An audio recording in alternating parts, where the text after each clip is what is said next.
बघा, the sum of father's age and twice the age of his son is 70.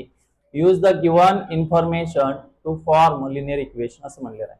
म्हणजेच काय सांगितलं इथं, वडिलांचे वय व मुलाच्या वयाची दुप्पट यांची बेरीज किती आहे? 70 आहे. काय सांगितलं, वडिलांचे वय आणि मुलाच्या वयाची दुप्पट यांची बेरीज किती आहे? 70 आहे.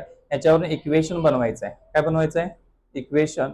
आणि ते सोडवायची काही गरज नाही, फक्त 1 मार्काला प्रश्न विचारलाय, सोपा आहे. मग काय म्हणणार आपण, इक्वेशन जर बनवायचं असेल तर कोणतं इक्वेशन बनवायचं आपल्याला? लिनियर इक्वेशन बनवायचं आहे. म्हणजे यामध्ये 2 व्हेरिएबल्स पाहिजेत. किती व्हेरिएबल्स पाहिजेत? 2 व्हेरिएबल्स म्हणजे 2 चल पाहिजेत, 2 अक्षर पाहिजेत. किती? तर आता आपण सपोज काय करणार, वडिलांचं वय काय कन्सिडर करायचं? एक्स आणि मुलाचं वय वाय. पण मुलाच्या वयाची तर काय सांगितलं आपल्याला? दुप्पट सांगितलेलं आहे.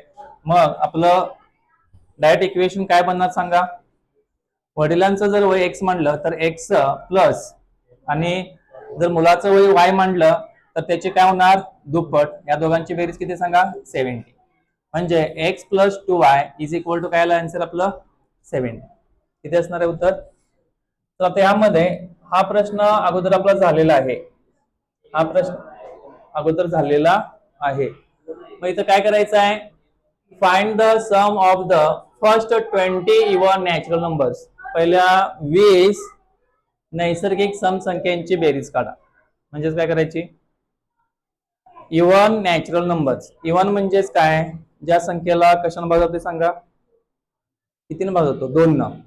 आणि ज्याच्या शेवटी 0, 2, 4, 6, 8 हे असे अंक असतात.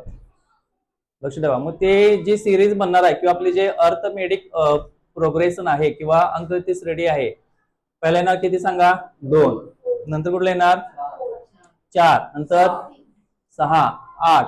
म्हणजे यामध्ये कितीचा डिफरन्स पडत गेलाय? 2चा. बघा, स्टार्टिंग कुठून होणार आहे? 2 नच. मग ह्याला म्हणायचं इवन नॅचरल नंबर, सम नैसर्गिक संख्या. सम नैसर्गिक संख्या कळाल्या का? त्याला कितीने भाग जातो? 2 ने भाग जाणार. 2 न भाग गेला तर त्याला इवन नॅचरल नंबर म्हणायचं. नाहीतर काय म्हणायचं? बाकीच्या ज्या संख्या राहिल्या 1, 3, 5, 7, 9 ह्याला 2 न भाग जात नाही. चला, त्यामध्ये ए बरोबर किती येणार आपला? 2. डी बरोबर फरक किती आहे दोघांमध्ये? 4 वजा 2. या दोघांमधला फरक किती आहे? 2 येणार. आणि आपल्याला n किती संख्यांची बेरीज करायची आहे? 20. कुठे दिले बघा इथं? एकूण 20 संख्यांची आपल्याला बेरीज करायची. मग काय ना सांगा आता आन्सर आपलं? बेरीजेचं जे सूत्र आहे ते बघा काय आहे? Sn is equal to n upon 2 in the bracket 2a plus n minus 1 d. Bracket काय झाला? कम्प्लीट झाला. चला, n ची व्हॅल्यू आपल्याला किती पुट करायची आहे? 20 अपॉन 2. चला, ब्रॅकेट मध्ये 2 इंटू a ची व्हॅल्यू किती आहे? 2 आहे, प्लस n ची व्हॅल्यू किती आहे? 20 मायनस 1. आणि d म्हणजे डिफरन्स किती आहे? फरक किती आहे? 2चा. तर आता यामध्ये 20 ला 2 न भागायचं म्हणजे किती आलं? 10. ब्रॅकेटच्या आतमध्ये बेदोनी 4. आणि इथे किती होणार आहे? 20 मायनस 1 19. 19 इंटू 2 किती येणार? 38 येणार.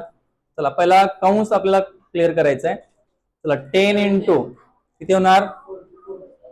40 किती येणार आहे? 2 येणार आहे. आणि आपला आन्सर आलेला किती? 420 येणार. किती सांगा? 420. मान गतीने